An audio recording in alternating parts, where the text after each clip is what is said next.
Okay.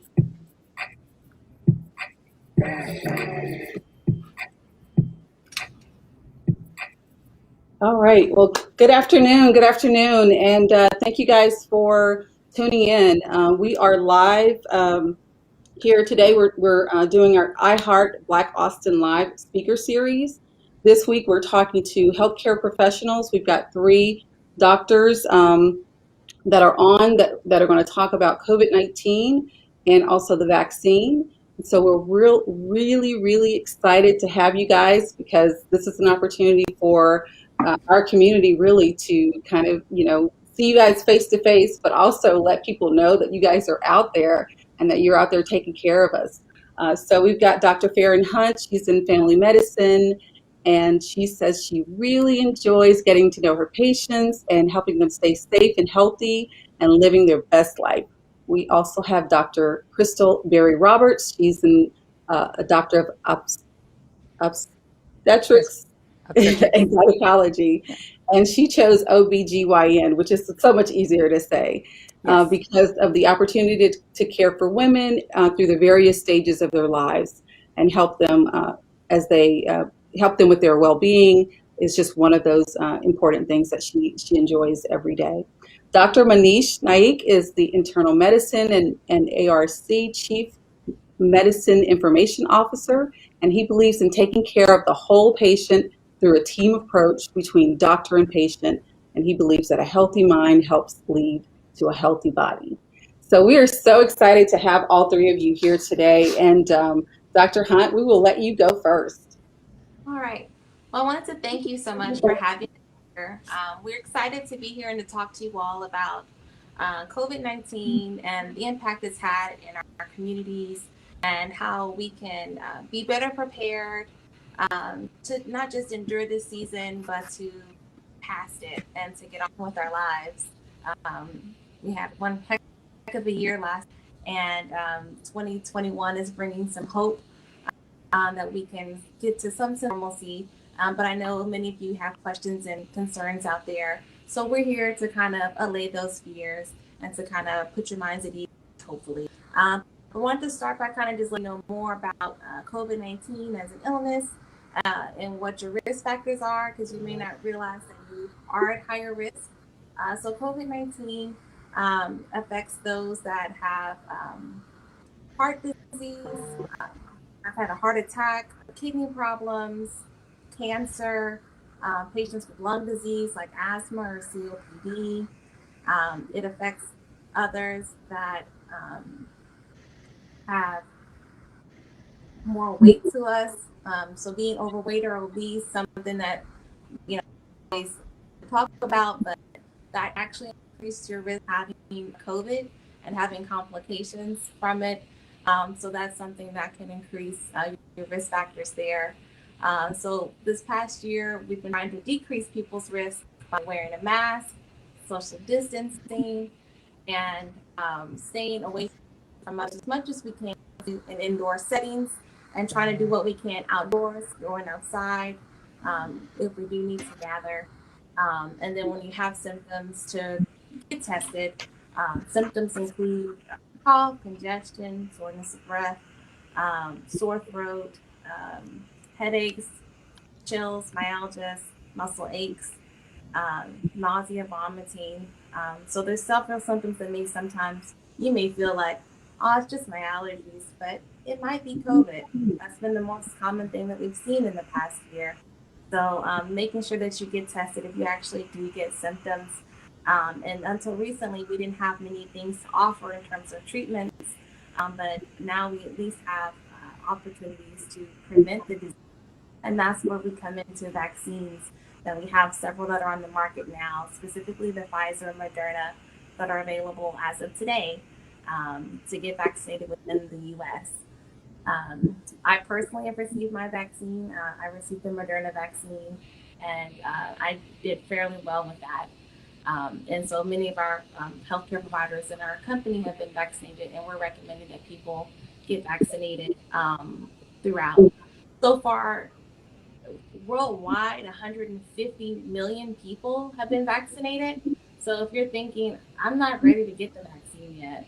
Like, it's too soon. 150 million people have already gone ahead of you.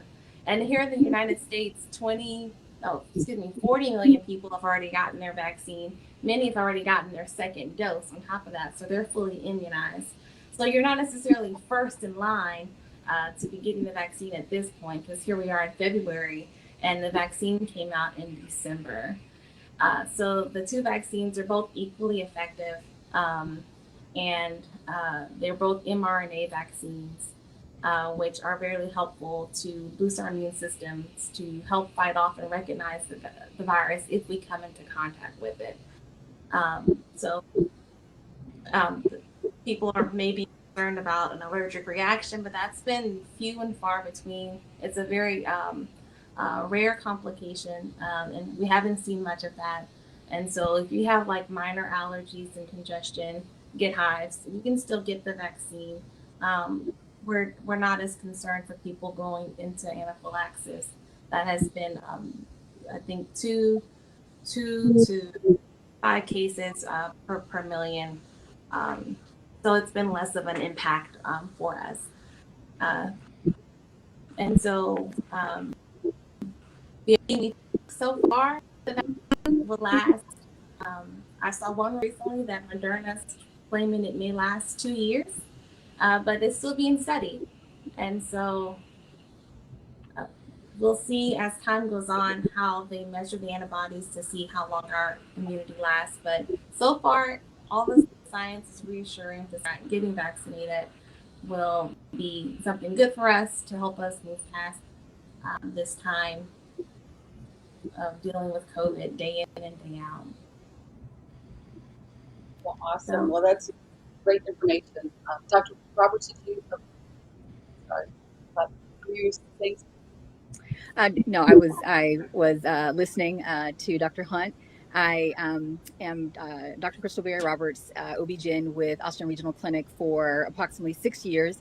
And I wanted to just segue from what Dr. Hunt talked about in mentioning the makeup of these vaccines being messenger RNA or mRNA. I think that's probably one of the harder things to help patients understand why that makes such a difference. In counseling about the safety and efficacy of the vaccines, and trying to alleviate some of the fears that they have about it. So I am, if I can, I'm going to ask my colleague, Dr. Nyack, to talk more about the messenger RNA part of it, because it would help me in my future talks about how I counsel from an OB perspective. Okay, great. Thank you, Crystal. So it's important to understand, I think there's been a lot of concern or angst about mRNA vaccines. People have mentioned, how did we come up with a vaccine in such a short time period? And mRNA is genetic material, so you're going to be injecting genetic material into me. What is that going to do to me? So the first thing to understand about these mRNA vaccines is that they've been around. This technology to make mRNA in the laboratory has been around for almost 30 years. So we've known how to make mRNA for a very long time in the laboratory. The challenge up until now has been, how to get that mRNA into the body where it needs to go. And the reason is mRNA is a really fragile particle, and it requires some protective mechanism to get it into the body. So what really changed is over the last 2 to 3 years, scientists discovered what's called lipid nanotechnology, which basically is a bubble of fat that surrounds a molecule and allows it to get into the body. They first used it actually for chemotherapy medications. And so fortuitously, when COVID-19 hit, scientists realized they could use that same lipid nanotechnology to cover the mRNA particle, and that was a way to get it into the body. mRNA is basically a blueprint for your body to make a protein.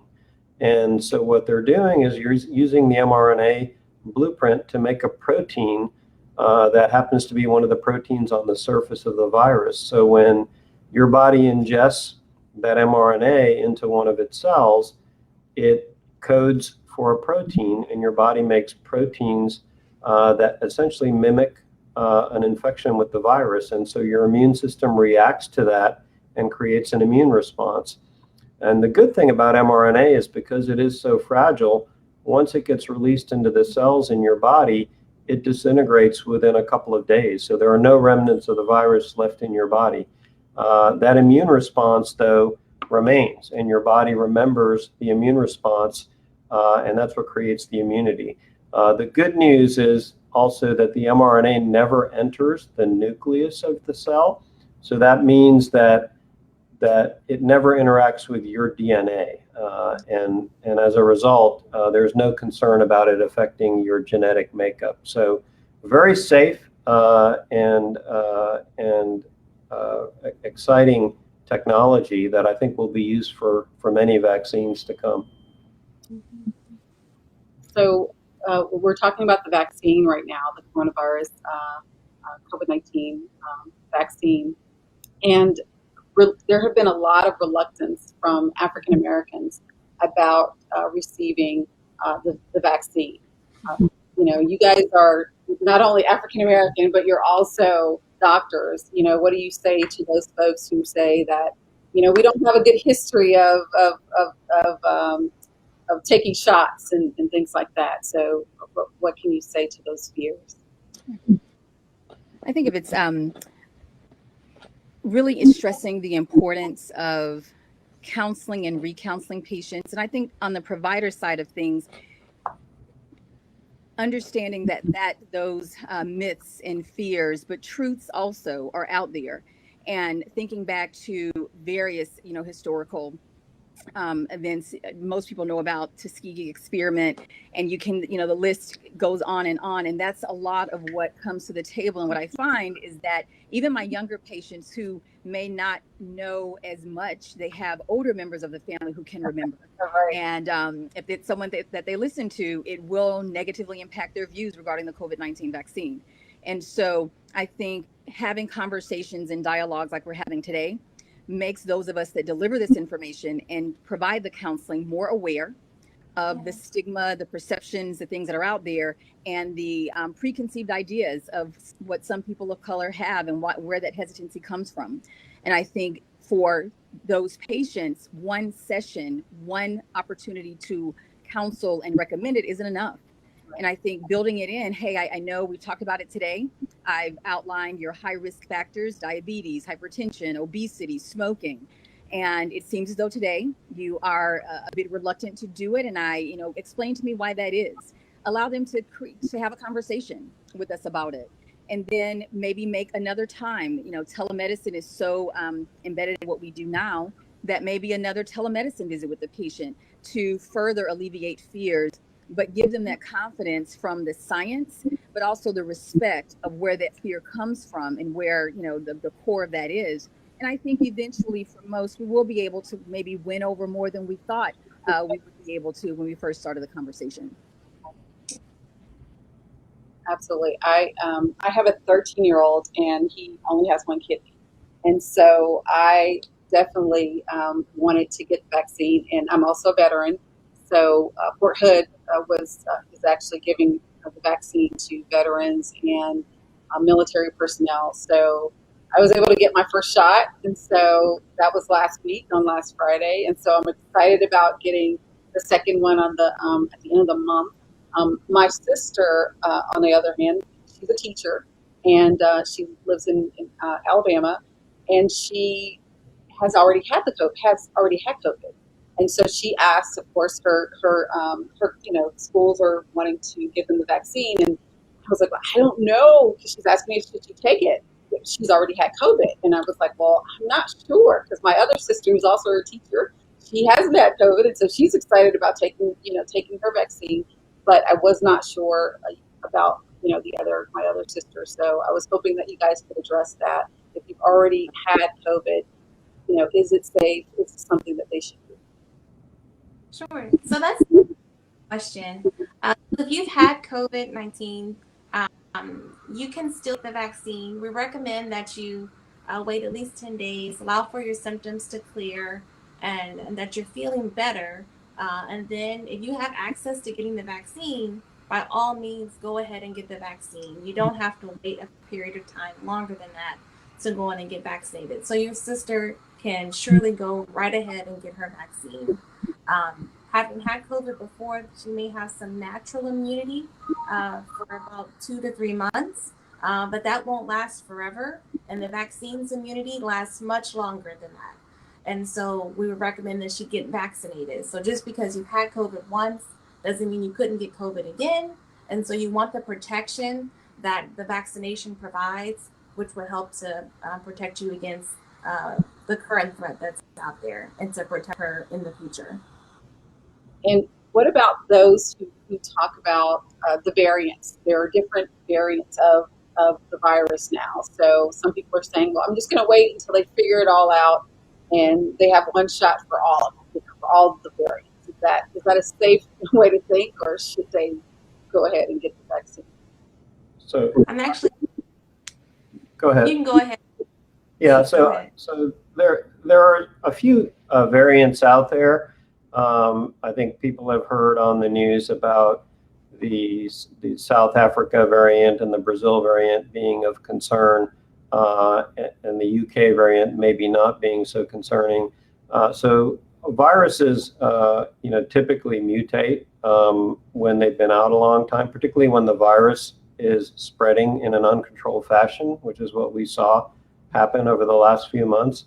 The good news is that the current vaccines that are being given, they still mount a good immune response. And when tested in the laboratory, the antibodies still neutralize the virus. It is somewhat less with the with the South Africa and Brazil variants, but even with those viruses, we're seeing a response. I just looked at vaccine study data today on all 6 of the vaccines, so the 2 that are out already and the other 4 that are being evaluated.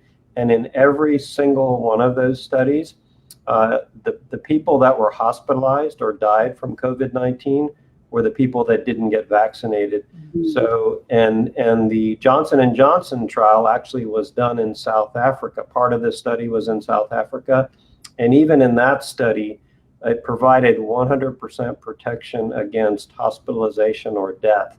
So yes, the vaccines might be a little less effective at preventing somebody from getting a mild infection, but they're still very effective at preventing severe disease where someone gets hospitalized or dies from COVID. So that's reassuring. We need more data to confirm those findings, but so far it's very promising.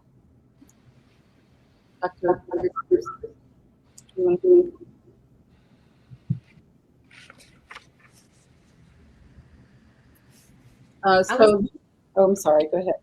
Oh, as to the variants and should you get the vaccine, the last part of your question was, should you wait and get a vaccine that covers everything later? So our goal is to vaccinate people as fast as possible, so that we can mount a proactive defense against the against the virus. So if we delay getting vaccinated now, then that allows for the virus to go unchecked for longer, which creates the opportunities for more variants to emerge and for more problems, and the possibility that maybe there's a variant that isn't going to be covered by our vaccine. We're very fortunate in that the variants that are out now have some coverage with the vaccines that are going to be available to us. But if we wait to get vaccinated later, we're running the risk of having more problems.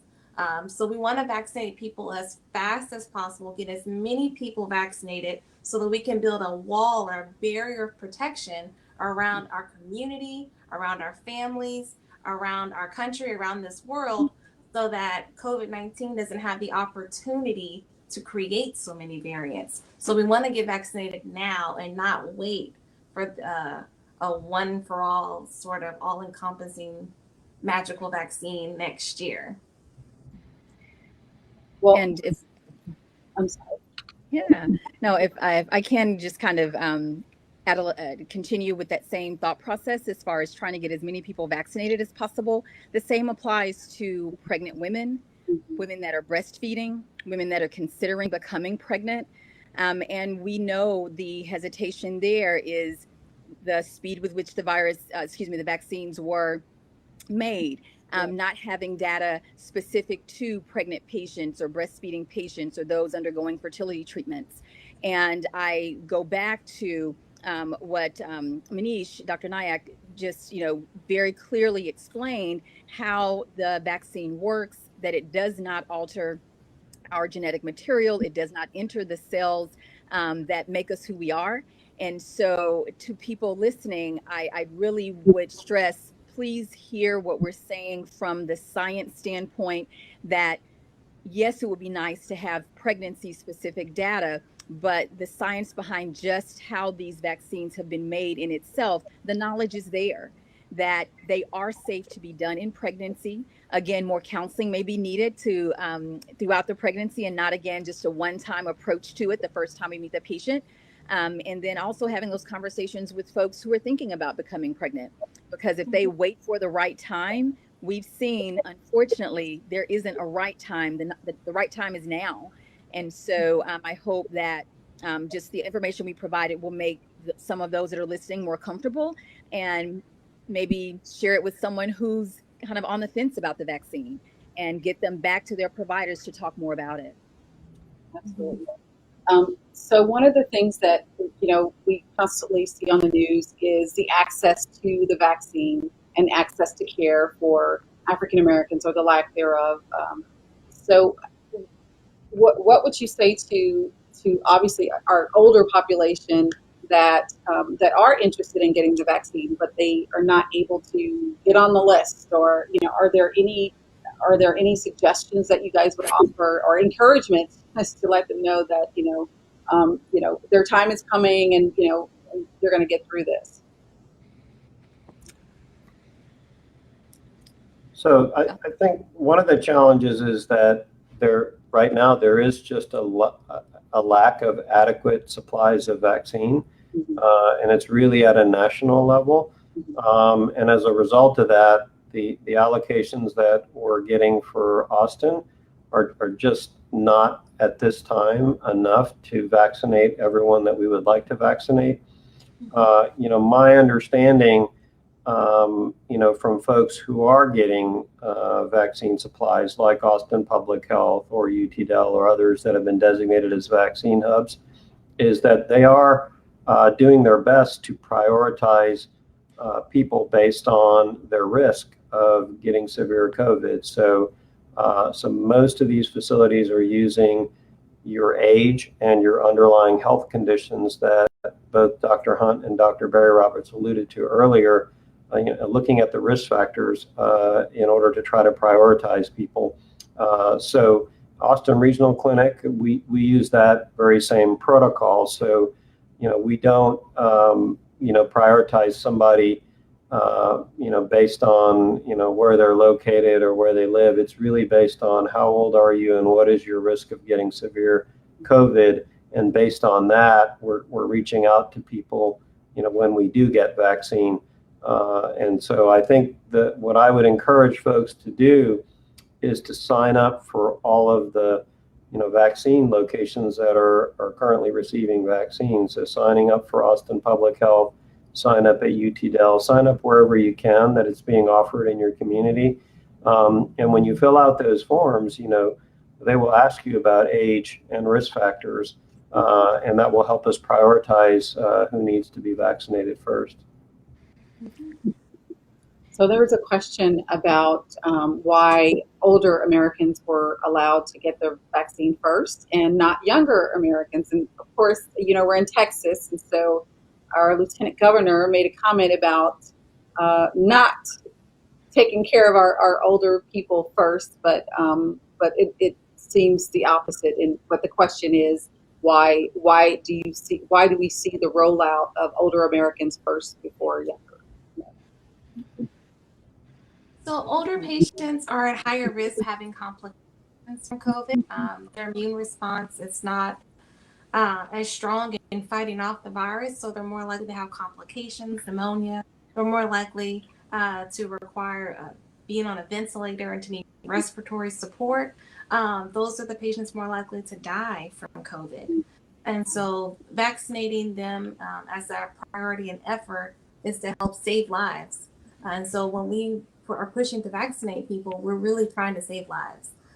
And so they're in the high risk category as well as people with high risk medical conditions. So the effort to vaccinate the group 1B per the guidelines for the state is not only for the elderly. So in the news, it may sound like we're only trying to vaccinate patients that are 65 years and older, but it's 65 years and older and those that are high risk medical conditions. And I'll go over those again.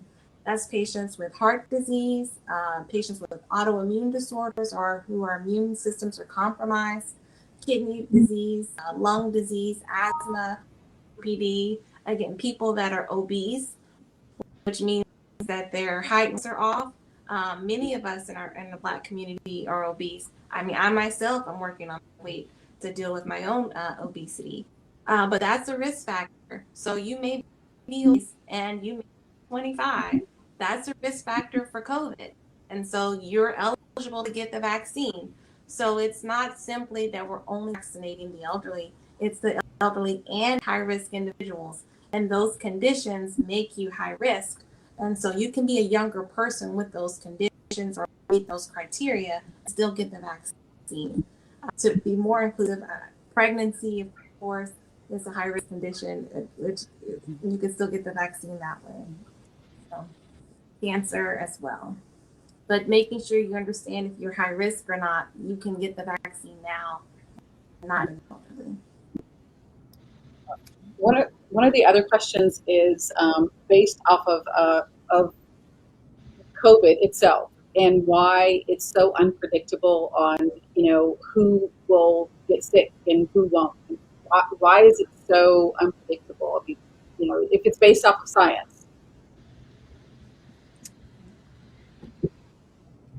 I think probably less scientific answer from me, and if we need more scientific, I'll probably defer to one of my other colleagues. But I think just this is not a cookie cutter virus, and I want to say it in terms that people that are listening and may communicate this to other people and share the information. It's much like it's similar as to thinking about the flu, me getting the flu and my 65-year-old mother getting the flu versus my 4-year-old daughter getting the flu, and you fill in the blank however you may. The body's ability to respond to viral exposures on a daily basis varies among the community. And so I think what we do know about the virus is that the ease of transmission, how aggressive it can be in some patients compared to others. And because you don't know, and you want to say, hey, I'm healthy. We see the healthy 40-year-old who has ended up in the ICU intubated because of COVID. And so I think keeping that idea out there that it is unpredictable as far as the severity of disease is paramount, because hopefully it will help more of us keep our guards up about hand washing, masking, social distancing, even after we get vaccinated, and especially if we're choosing for whatever reason not to get vaccinated. It's not a cookie cutter virus. It hasn't affected every community the same way, and we are seeing some communities hit disproportionately more in a negative way. And so I think it's, yes, the question to be brought up, but also to use it as a reminder as to why what we're talking about today is so important. Mm-hmm. And that was going to be my next question is how can we prevent the disease from spreading in our homes and our communities?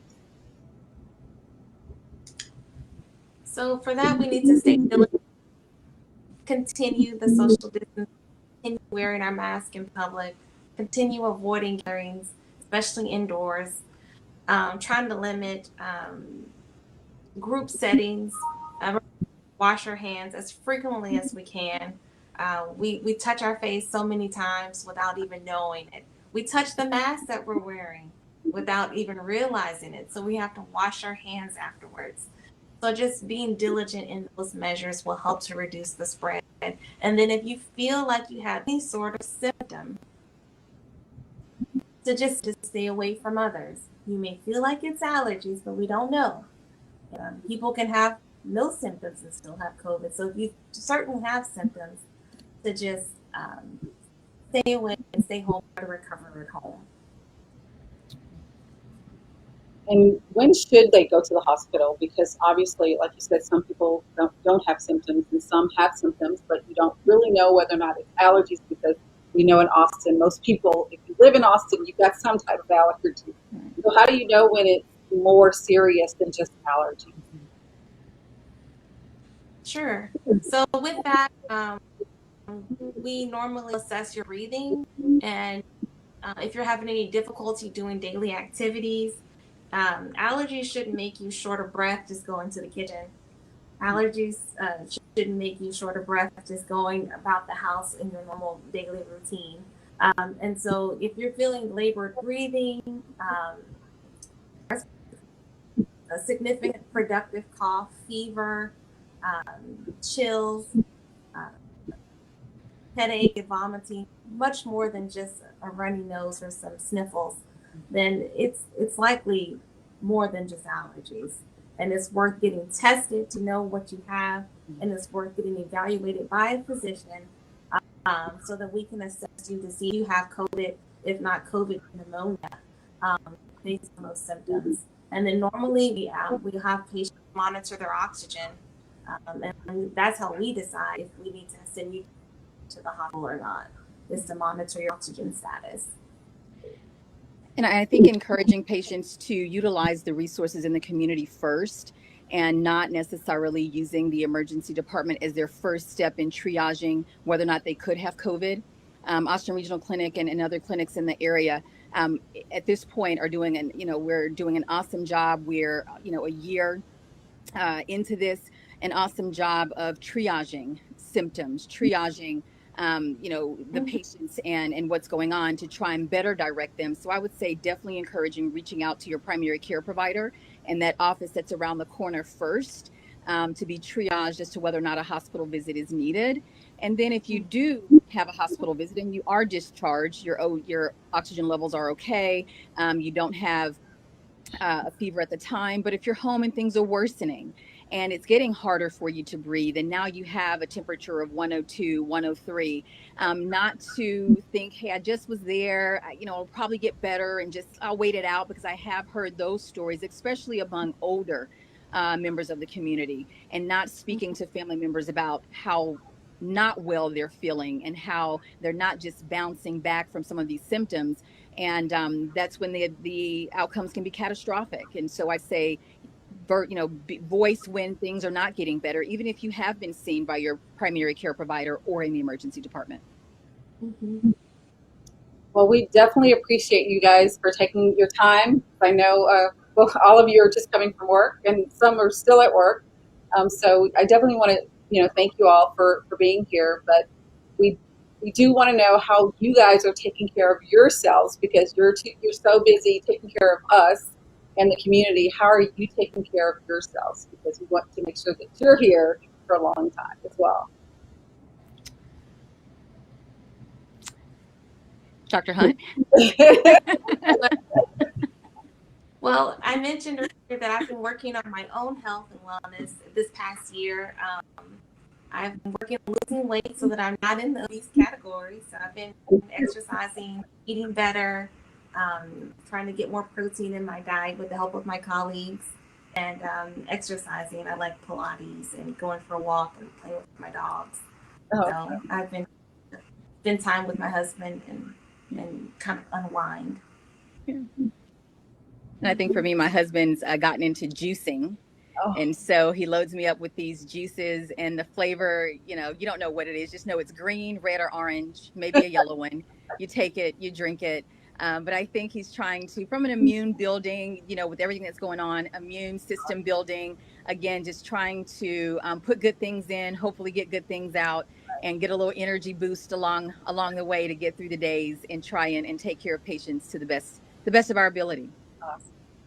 Yeah. Eating healthy, getting exercise, wearing my mask, and getting the COVID vaccine. Awesome. Yeah.